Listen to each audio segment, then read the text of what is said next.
স্বার্থ ফুরলেই মানুষ কেটে পড়েন। প্রায় এমনটাই আমরা অভিযোগ করি পরিবারে, প্রতিবেশীদের নিয়ে, সমাজে, কর্মক্ষেত্রে, জীবনে চলার পথে, দেশে, এ সারা বিশ্বে আমরা বলি মানুষ স্বার্থপর।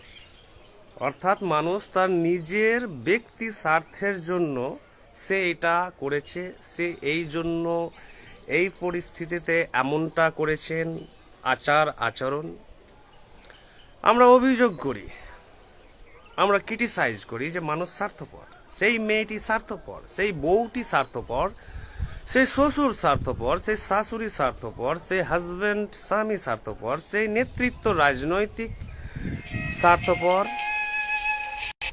সেই ধর্মীয় গুরু স্বার্থপর, সেই ধর্মের লোকেরা স্বার্থপর।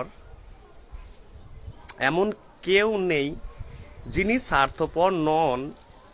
সবাই নিজের নিজের রাষ্ট্র গঠন করতে চাইছে, সবাই নিজের নিজের সন্তান মানুষ করতে চাইছেন, সবাই নিজের নিজের পরিবার নিয়ে ব্যস্ত। নিজের মা, আমার মা, অপরের মা আমার কিন্তু is not a point of concern at all. আমার চিন্তা বা দুশ্চিন্তার বিষয় নয়।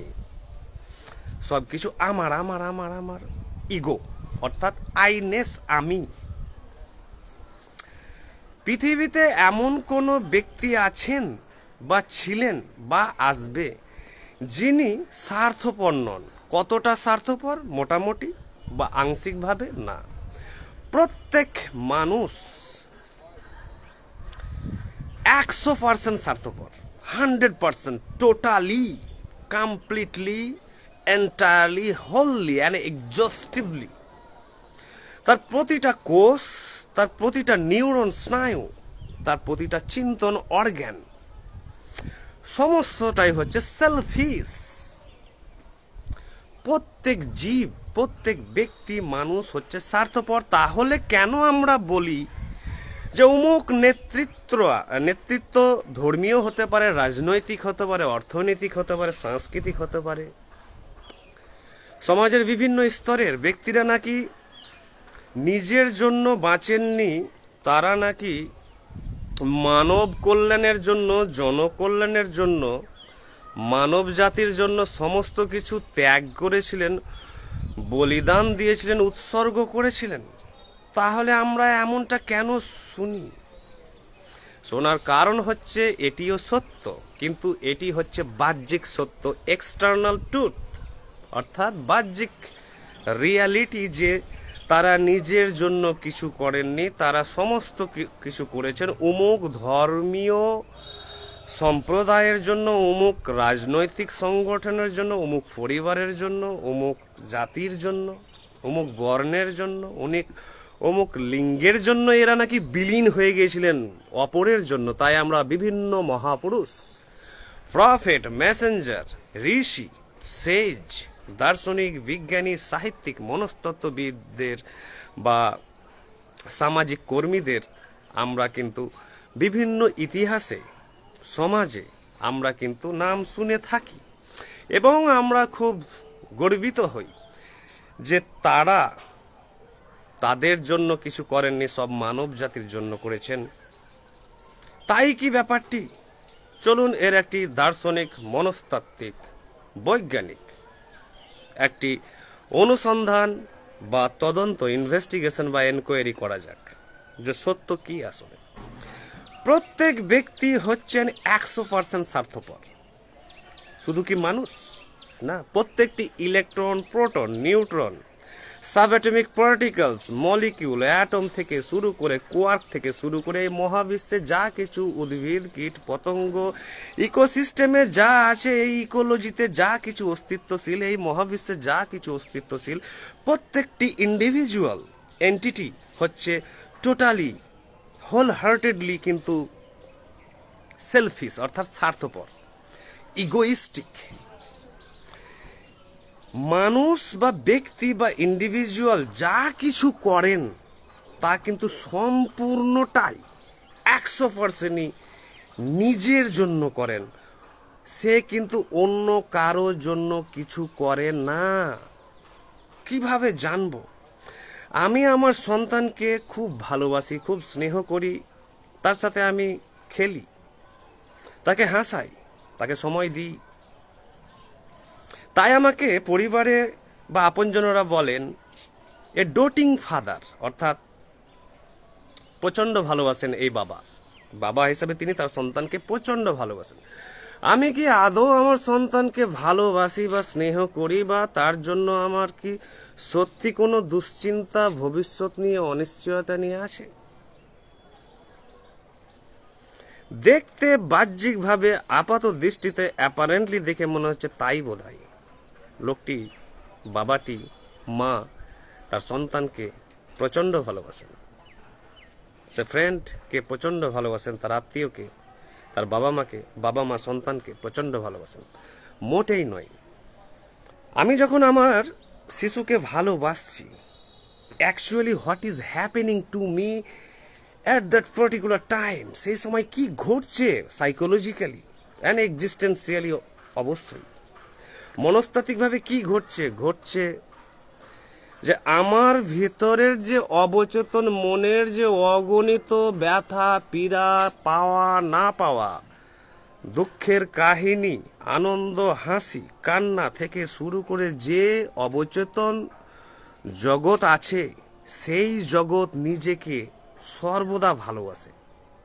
অর্থাৎ আমার অবচেতন মনে যত রকমের ফ্র্যাগমেন্টস অফ থটস আছে, অর্থাৎ চিন্তনের জগৎ আছে, সবটাই কিন্তু নিজের স্বার্থে কিন্তু তারা কিন্তু অংশগ্রহণ করে আমাকে পরিপূর্ণ করার জন্য, আমাকে নিখুঁত করার জন্য, আমাকে কমপ্লিট, আমাকে ফুল, আমাকে স্যাটিসফাইড ফিল করানোর জন্য, অর্থাৎ পরিতৃপ্ত ফিল করার জন্য তারা কিন্তু অংশগ্রহণ করে।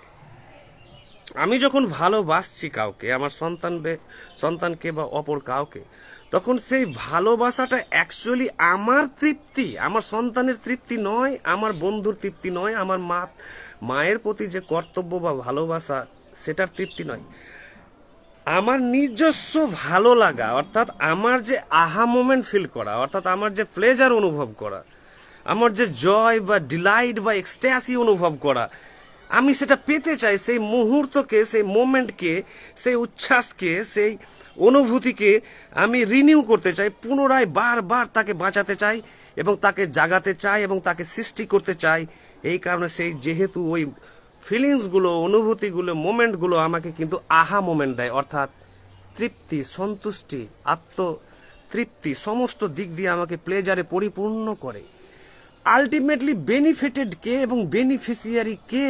আমার সন্তান নয় কিন্তু, কারণ সন্তানেরও সাবকনসিয়াস অবচেতন মন কিন্তু তারও আলাদা ব্যাখ্যার জগতে আছে। আমি যা কিছু করছি সন্তানের সঙ্গে, বন্ধুর সঙ্গে, আমার আত্মীয় পরিজনের সঙ্গে, আমার চ্যারিটির নামে, আমার উদারতার নামে, জেনারসিটি, উপকারের নামে, আমি যা কিছু করছি আমার দেশপ্রেম থেকে শুরু করে আমার সমস্ত কিছুতে আছে আমার কিন্তু নিজস্ব ভালো লাগা, চাওয়া পাওয়া, আমার অপূর্ণতাকে পূর্ণ করা, আমার ভ্যাকুয়াম ভয়েড, আমার শূন্যতাকে পূর্ণ করা, স্নেহ দিয়ে, ভালোবাসা দিয়ে, রাগ দিয়ে, বদলা নিয়ে, কখনো কখনো হিংসা করে, কখনো ঈর্ষা করে, কখনো ঠকিয়ে, কখনো এক্সপ্লয়েট করে। প্রত্যেকটি মোমেন্ট আমার, প্রত্যেকটি কোষ, স্নায়ু, চিন্তন, স্মৃতিকে ভালো রাখে। সমস্ত আমার অস্তিত্বের যা কিছু অংশ, ফ্র্যাগমেন্টস, কনস্টিটিউয়েন্ট এলিমেন্টস আছে, প্রত্যেকটি জিনিসকে প্লিজ করে, সুদ করে, অর্থাৎ প্রত্যেকটি জিনিসকে তার সবচেয়ে উচ্চ অনুভূতি প্রদান করে।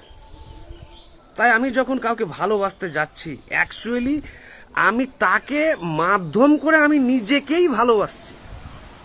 অর্থাৎ আমার যে সন্তান জাস্ট একটি মিডিয়াম, আমার বন্ধু, আমার প্রতিবেশী জাস্ট একটি, আমার সহকর্মী একটা জাস্ট মিডিয়াম। সেই মিডিয়ামের মাধ্যমে আমি ফেরতই কিন্তু পাবো যা, তা হচ্ছে আমি তাকে যা দিচ্ছি। আর সেটা আমি অ্যাকচুয়ালি অবচেতন মনে, আমি কিন্তু অসচেতন, আনঅ্যাওয়ার, আনকনসাস, যে অ্যাকচুয়ালি আমি নিজেকেই ভালোবাসছি। তাই প্রত্যেকে নার্সিসাস, অর নার্সিসিস্টিক, অর্থাৎ সে নিজেকে সেলফ লাভিং পারসন। আমরা আমাদেরকে ভালোবাসা ছাড়া অন্য কাউকে ভালোবাসতে পারি না, কারণ অপরের মধ্যে যে ভালোবাসাটা আমরা দিতে যাচ্ছি অন্য কাউকে, সেটা অ্যাকচুয়ালি আমিই পেতে চাইছি। আমার আচার আচরণ, লেনদেন, কথাবার্তা, আমার যা কিছু অ্যাক্টস, বিহেভিয়ার, সব কিছু কিন্তু আমি সেইভাবে তাকে দিচ্ছি যেগুলো ইন রিটার্ন আমি কিন্তু অনুভব করব, এবং ইনস্ট্যান্টলি, তৎক্ষণাৎ। তাই আমি আমার সন্তানকে বুকে জড়িয়ে ধরছি, আমার বন্ধুকে বুকে জড়িয়ে ধরছি, আমার মিসেসকে বুকে জড়িয়ে ধরছি। কেন? সেই ফিলিংসটি কিন্তু আমার, অর্থাৎ আমার love, self affection, self pleasure, self delight, self joy, self ecstasy. সে কতদূর প্লিজ হলো না হলো সেটা ব্যাপার নয়, আমি কতটা প্লিজ হলাম, খুশি হলাম, আমি কতটা আহা মোমেন্টে উচ্ছ্বসিত হলাম, আমি কতটা নিজেকে খুঁজে পেলাম সেখানে, আমি কোনো পুরনো কোনো অবিচারকে সেখানে ন্যায় দিতে পারলাম কিনা অবচেতন মনে।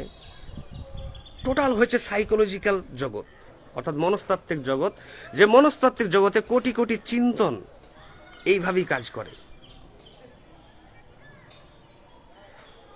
তাই আমাদের প্রত্যেকটি এই জগতের মহাবিশ্বের জীব, সেটি জীব হোক বা অপ্রাণী হোক, পদার্থ হোক, প্রত্যেকটি তার নিজের স্বার্থে টিকে আছে, আর নিজের ভালোর জন্যই সে হাজারো মোডালিটিস, তার নিজের অস্তিত্বকে নিখুঁত করার জন্য, টিকিয়ে রাখার জন্য, সুন্দর করার জন্য সে হাজারো মোডস অফ ইন্টারাকশন সে সৃষ্টি করেছে। অর্থাৎ সে হাজারো মাধ্যম তৈরি করেছে। সে মাধ্যম তৈরি করেছে পলিটিক্সের, সে মাধ্যম তৈরি করেছে রিলিজিয়নের, সে মাধ্যম তৈরি করেছে charity, society, culture, family, relationship, বাবা মা, সন্তান, আত্মীয়, ফ্রেন্ডশিপ, কলিগশিপ। প্রত্যেকটির মাধ্যমে সে নিজেকে খুঁজে নিজেকেই সে পরিপূর্ণ করতে চাইছে, কমপ্লিট করতে চাইছে। সে নিজেকে, অপরের জন্য সে কিছু করছে না, সে সম্পূর্ণটাই নিজের জন্য করছে। তার যা কিছু আদান প্রদান, ট্রানজাকশন, ইন্টারাকশন, কমিউনিকেশন, আমি এই মুহূর্তে যে জিনিসটি করছি, যাকে জানাচ্ছি, আমি কাউকে জানাচ্ছি না, আমি সেই জিনিসটি পেতে চাইছি যা আমি পেতে চাই। সে কেউ পজিটিভ নেগেটিভ যাই বলুক, that does not matter or concern me at all, কিন্তু আমি পেতে চাইছি, সেই মুহূর্তটাকে বাঁচিয়ে রাখতে চাইছি, সেই স্নেহের, সেই আনন্দের, সেই বদলা, যে বদলা আমাকে স্যাটিসফ্যাকশন দেয়, রিভেঞ্জ, রিটালিয়েশন, যে প্রতিহিংসা আমাকে, আমার ইগোকে, আমার অহমিকাকে, আমার সেলফকে যে আনন্দিত করে, প্লিজ করে, লোকটার খারাপ হয়েছে, আমার শত্রু তো খুব ভালো লাগছে আজ। So what is this? সেই বদলা নিচ্ছি কার জন্য? তার সমাজের জন্য, যে সমাজকে সে নষ্ট করছে, পরিবারকে আমার নষ্ট করছে, আমার বাবাকে সে গালি দিয়েছে, আমার দেশের সে শত্রু না, এই মহাবিশ্বের শত্রু না, প্ল্যানেটের শত্রু না। আমি সেই বদলায় ব্যক্তিগতভাবে, সম্পূর্ণ টোটালি ইগোইস্টিক্যালি, সেলফিশলি আমি সেই মুহূর্তটা পেতে চাইছি, যে মুহূর্তটা পেলে আমার প্রত্যেকটি কোষ, আমার প্রত্যেকটি স্নায়ু সন্তুষ্ট হয়ে যাবে, মনোরম অনুভব হবে, প্লেজেন্ট ফিলিং, স্যাটিসফ্যাকশন, কমপ্লাসেন্সি। এবং আমার যা পজিটিভ এবং নেগেটিভ, অ্যাফার্মেটিভ যা কার্যাবলী আছে আমার প্রতিটি মুহূর্তে, প্রতিটি পদক্ষেপে, প্রতিটি শ্বাস প্রশ্বাসে, প্রত্যেকটি জিনিস হচ্ছে আমার জন্য। তাই কোন মহাপুরুষ বা কোন ব্যক্তি মানব জাতির জন্য বা পৃথিবীর মহাবিশ্বের জন্য বাঁচতে এসেছিলেন বা করছেন? যদি কেউ অপরের জন্য কিছু করে, তাহলে এই জগৎ মিথ্যা, এই সমস্ত প্রাকৃতিক লজ এবং ফোর্সেস সব মিথ্যা, প্রকৃতির বিরুদ্ধে। সেটা প্রকৃতি এসেছে নিজের স্বার্থে, আর প্রকৃতিরই অংশ হচ্ছে আমরা। প্রত্যেকটি ল নিজের জন্য কাজ করছে, প্রত্যেকটি প্রাণী, কীট পতঙ্গ বাঁচার চেষ্টা করছে, প্রত্যেকটি জীব জগতে যা কিছু ঘটছে তা নিজের জন্য। প্রত্যেকটি ব্যাকটেরিয়া, মাইক্রোস্কোপিক জীবাণু, এখানে এই ঘুঘুটি পাখিটি রেস্ট নিচ্ছে, প্রত্যেকটি জিনিস নিজের জন্য। সম্পূর্ণ নিজের জন্য। মা তার সন্তানকে ভালোবাসেন, বলেন যে মায়ের মতো ভালোবাসা কেউ দিতে পারবে না। আদৌ কি তাই? মাও টোটালি সেলফিশ, কারণ তার যে সন্তান সে কে অ্যাকচুয়ালি তারই হচ্ছে বডির অংশ, অর্থাৎ তার ডিএনএ এর এক্সটেনশন, তার জিনেটিক এক্সটেন্ডেড মিউটেশন, অর্থাৎ তার যে সন্তান, তার যে বেবি, অ্যাকচুয়ালি তার জন্য সে প্রাণ দিতে পারে, কারণ সেটা তারই প্রাণ, অর্থাৎ তারই কোষ, তারই জিনেটিক। অর্থাৎ আমার যে হ্যান্ড বা হাত, যেমন আমার একটি ইনডিসপেন্সেবল একটি আবশ্যিক অংশ, এই হাতে ব্যথা লাগলে আমার শরীর সারা শরীর ব্যথা পাবে, তেমনি তার শরীরেরই একটা অঙ্গ হচ্ছে সেই সন্তান। সে সন্তানকে আলাদাভাবে ভালোবাসছে না, সে তারই অর্গ্যানকে ভালোবাসছে সে, এবং সেই ভালোবাসাতে সেই তার নিজের তৃপ্তি খুঁজে পায়, নিজের সিকিউরিটি নিরাপত্তা খুঁজে পায়, সেফটি খুঁজে পায়, নিজের ফুলফিলমেন্ট খুঁজে পায়, পরিপূর্ণতা জীবনের খুঁজে পায়। তাই এই জগতে কোনো মহাপুরুষ বা মহান ব্যক্তি বা মহান আত্মা বলে কিছু হয় না। সেটা বাহ্যিক ট্রুথ, এক্সটার্নাল ট্রুথ, সেটি ভ্রম।